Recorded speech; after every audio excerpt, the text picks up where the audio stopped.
Welcome to Hearthside Creations.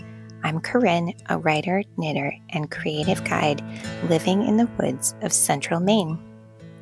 As always, let's start with some tea. Today's blend is Tulsi Rose.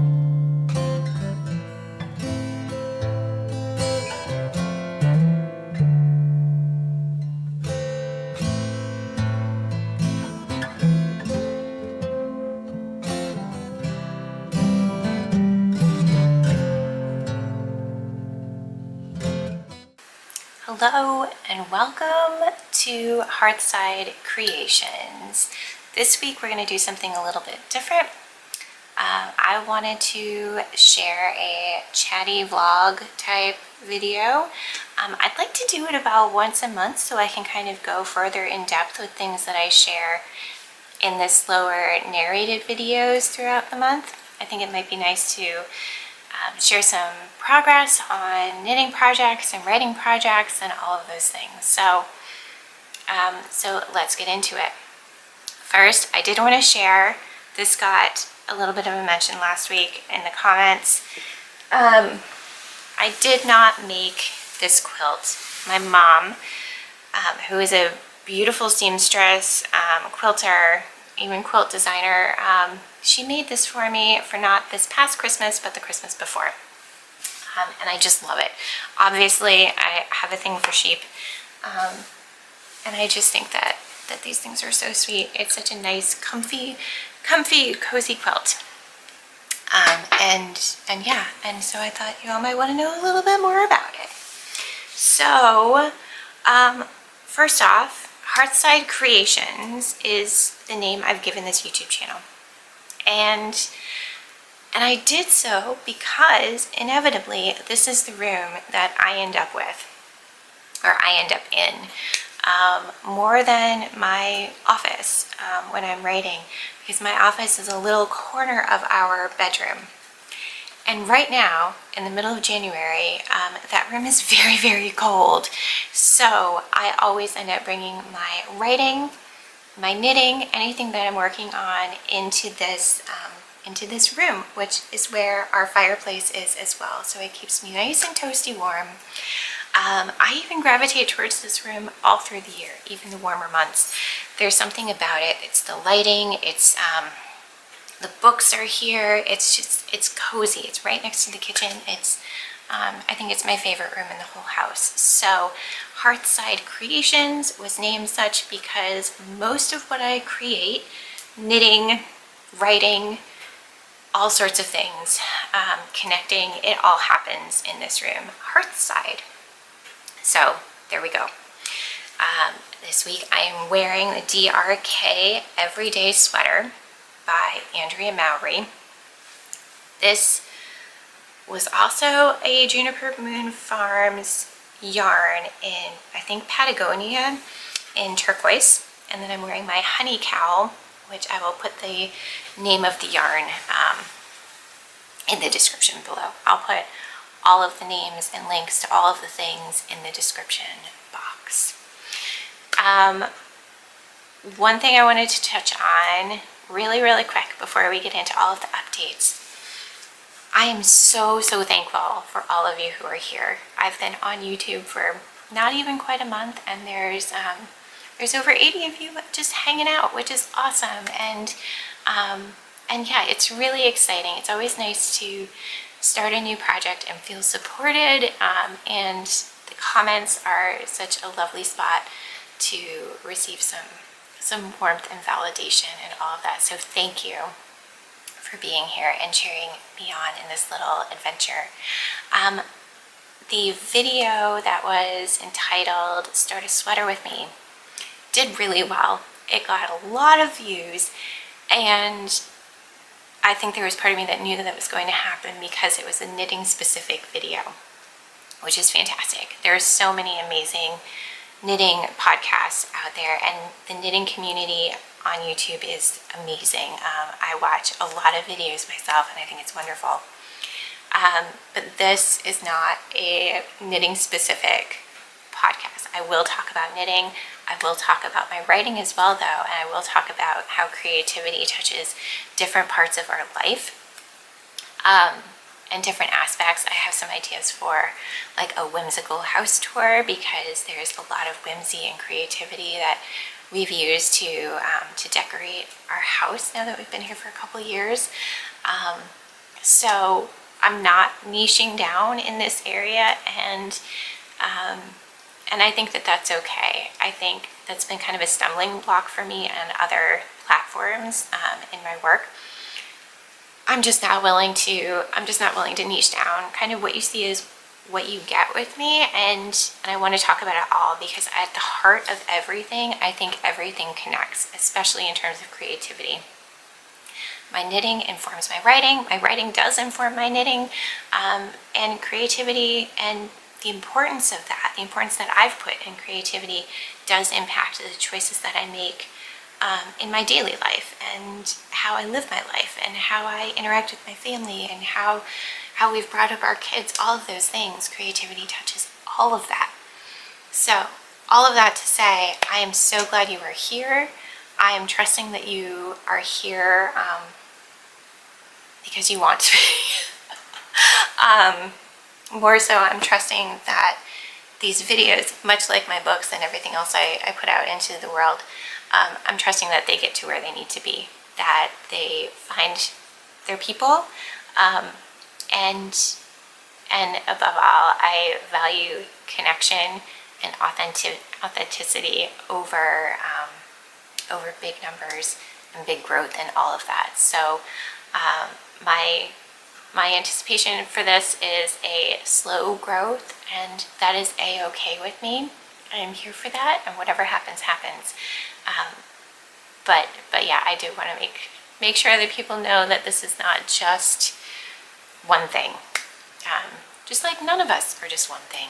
I think we all contain such multitudes, and if we are open to talking about how they all connect, I think that that's really fascinating and interesting, and where some really valuable connection can happen. So that said, let's get into today's updates. I wanted to share the update on the Orna sweater, which is the one that I've showed in the past few videos. I have been speedily knitting away on this because I want to wear it so badly. We have been so cold. I have been so cold, and the idea of this cable knit sweater that fits just right is keeping me going on these really cold days. So I'll show you the front.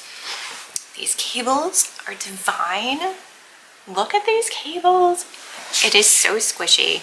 So I have made it past the split for the armholes, and I think I've got probably about this same amount to go before the ribbing band starts. It's not a cropped sweater, but it's also not super long. So this is the prettiest cable item that I have made pre-blocking. Blocking is when you finish your knitted item, you soak it in a wool soak, and it helps the fibers to relax and the stitches to settle into themselves a little bit.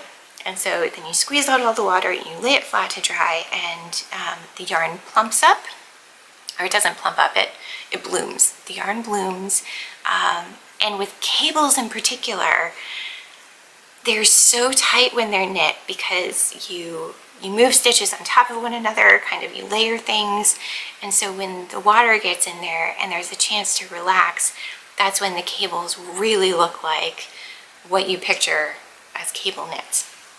So I think this already looks gorgeous, these cables, and I just can't wait to see what they look like after they're blocked. I think, oh my gosh, I just can't wait. It's so squishy.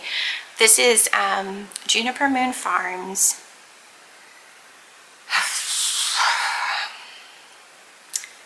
organic. I will put it in the description because I do not remember. I know I've said it a couple times and I just can't remember. Anyway, it's a worsted weight, but I think it's a heavy worsted weight. It's not quite Aran but it's a heavy worsted, and it is so squishy and so warm. I absolutely cannot wait to wear this. I do, however, sometimes need a break from cables, especially with an all-around cable knit like this. Well, cables are not difficult. I find, and I always forget this, I find that when I'm cabling, I grip my yarn and the fabric and the needles all in a way that is not super comfortable, because you're holding things in different places that you don't necessarily think, it's just not very natural. So on Friday night, I needed a break, but I needed to knit something, and I didn't really want to work on my cozy memory blanket that I've been working on. I wanted kind of to finish something. So I pulled out from my stash some Cloudborn fibers. I've got it written down over here. Highland Roving in Oatmeal Heather. And that was from another sweater I knit a few years ago. And I paired that with Jamie Rex of North Road Knits, one of her patterns that I bought on sale quite a while ago. It's the North Road Knits headband. It comes in 2 different sizes, and I knit them both. And then I knit a third, and then I knit a third headband. So Friday night, while we were watching Shetland, I don't remember how many episodes we watched, but I knit 3 of these headbands. So that will tell you how quick they are to whip up. And let me show the smaller one close up first. This is what they look like. They do both fit my head, but for the sake of ease, the bigger size does slip over a little bit easier. So for this video purpose, we'll try this one on. And it just, it'd be nice for dog walks and when you don't want to wear a full hat. I thought it'd be cute to try. So yeah, I knit 3 of these because I could and I needed something to do. And I'm really happy about them. So the 2 sizes are not that different, but it is enough to be notable. So here you can see, this is the large and this is the small. Super good pattern. Jamie is a sweetheart. I've followed her on Instagram for a long time. Actually for a very, very, very long time. And yeah, she's a really sweet lady, so you should check out her patterns. And if you love the knits but are not a knitter, she sells her makes as well, so be sure to check her out. Next update, writing. Last week's video was all about trust and timing and trusting the process and all of that, so that's what I've been trying to do since then. So in last week's video, I shared about the novel I was working on and how I had worked 4 drafts of it and decided that that's not the right story for the right setting and all of that stuff. So I'm now working towards the new story. And I started going through, like I did in the video, highlighting bits I wanted to take forward into the next iteration. And I did that for about a day and a half, and then I didn't want to do that anymore.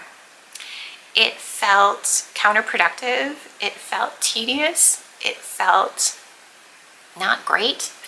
Now I am not one to shy away from hard and tedious work when you need to do it. But this did not feel aligned with my process, it didn't feel aligned with the book, and all I kept thinking is, everything that I've written, I still have within me. I can feel it.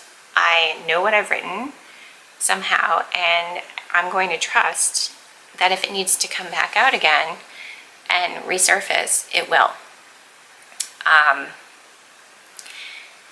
And this is where I think my process can be a little woo-woo, because there's a lot of connections that are made in my writing that I feel like just happen, that I don't force a lot.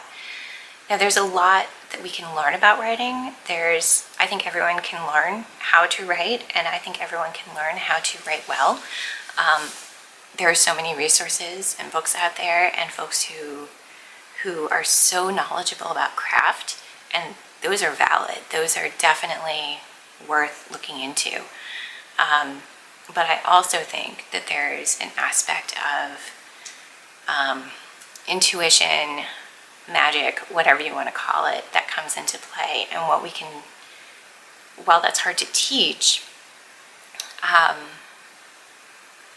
there's a certain level of showing that can help people to take that seriously and to learn how to trust their own voice and trust that they have everything that they need inside of them to write these stories, to write their stories, and to trust that, trust the unfolding of that, which again is part of the video that I shared last week.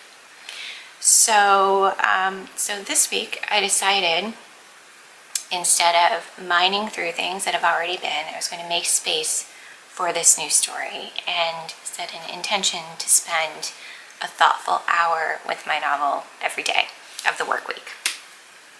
And so it's gone really well. It's been really nice to sit down and focus just on that one project and to allow for the story to kind of come together. And what I've found is that it might be bigger than just one story. It might be a series.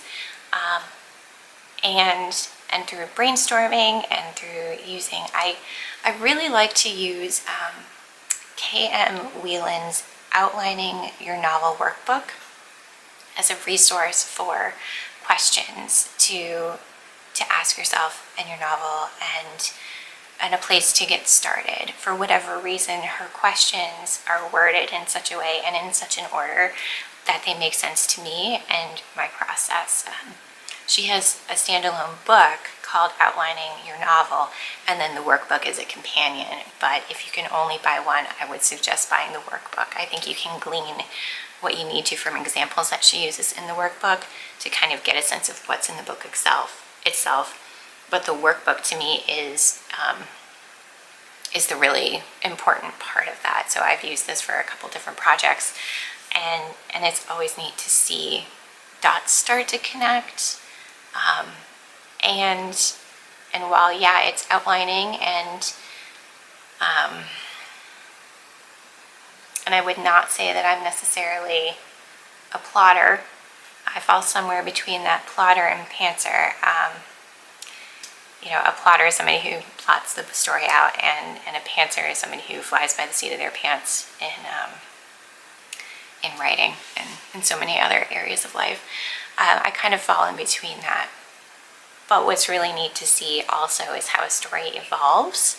I looked back just yesterday at the same notes, or the same type of notes from that same beginning point of my first novel that I put out, and it was neat to see where I started and then to realize where I finished and to realize how much had changed, but how it changed naturally, and how it wasn't like this automatically became this. It was a process, and again, to trust that process and to trust that the characters will show you what they need. Again, it sounds a little woo-woo, but that's how I write, and that's how I create a lot of the time. So yeah, I'm excited about that. I'm also excited about stuff that's going on over on my Patreon. I will not talk about it every time or every update, but it's relatively new, and I thought you all might want to know a little bit more about it. The book club part of it, or in the book club, we are reading The Crossroads of Should and Must, Find and Follow Your Passion by Elle Luna, which is a beautiful book. It's illustrated and written, it's a stunning book, all about navigating shoulds and musts and how they impact our lives, and maybe how to trust must more than should and where that might take us. So my book club is a little bit different from other book clubs. I am sending out questions each week for people to think about and ponder and respond to in the comments of the posts that have to do with each of the sections of the book. And at the end, I will send out an audio post on my thoughts about the book, maybe talk about some of the comments people have left, and invite people to discuss in the comments. When I was trying to think of ways to include a book club in the Patreon, I also wanted to, sorry about that, the battery went out, and so I was talking about the book and the book club in Patreon. So when I was thinking about how to run a book club and also be true to where I am at and what my capacity for things is, I thought the audio might be a good way for me to connect with you all and for you to connect in a different way on your own time frame. You know, you can work through the book at your own speed, you can work through the questions at your own speed, you can interact as much or as little as you like, and hopefully everyone can still get something out of it without a big video call that might be not to everyone's liking. So we're going to try it this way, see how it works. For each book, I'm going to take 2 months. There's a couple really interesting books coming out on creativity this year. I'm thinking about specifically Amy McNee's We Need Your Art. Sarah Selecki has a new one coming out on the story state of mind, I think, which is pretty sure based on her courses and her school on writing. So I've got some different ideas and books to work through over there. The Patreon space is kind of set up for, you know, you can participate as much as you like. There's different tiers. There is one tier that includes some writing and making sessions with some gentle coaching, as well as a monthly creativity chat. And so this month we're meeting on this coming Friday on the 24th to talk about winter and creativity and how to support our practices and ourselves through this season, and how winter impacts and affects us and our work. So that is that. What else did I want to say? Oh, speaking of batteries dying and cameras, this is a new camera. I had asked my husband to start looking at cameras that might be nice to use because I was coming up with some frustrations filming with my phone. And he is a very tech savvy guy and he likes researching all of that kind of stuff. So I thought, why don't you just take a look and see, not knowing, you know, what he might come up with. And he found this camera in a bundle package on eBay. So it's a secondhand camera, but it came with the camera and all the bits, as well as a gimbal, which is what you hook your camera into, and it kind of stabilizes as you move around, and it does some other cool stuff. But I wanted to share that because I know some of you are looking into getting cameras instead of using your phone, and I just want to remind you, check out eBay. We've gotten a lot of secondhand tech stuff through eBay, and it's all been fine. I know some people probably have had bad experiences with that, but yeah, we wouldn't have been able to get this camera and that setup if it wasn't for the absolute steal that he found on eBay. So just throwing that out there in case you want to upgrade but don't want to spend an absolute fortune on things. So that's good to know. And yeah, I could go on about eBay, but I think it can be a really good resource. So I think that's about it for right now. I think that's about it for this week. Yeah, thank you for watching. Thank you for being here and listening and all of the things. Yeah, all of the links, like I said before, will be in the description below. I will be back next week with another video.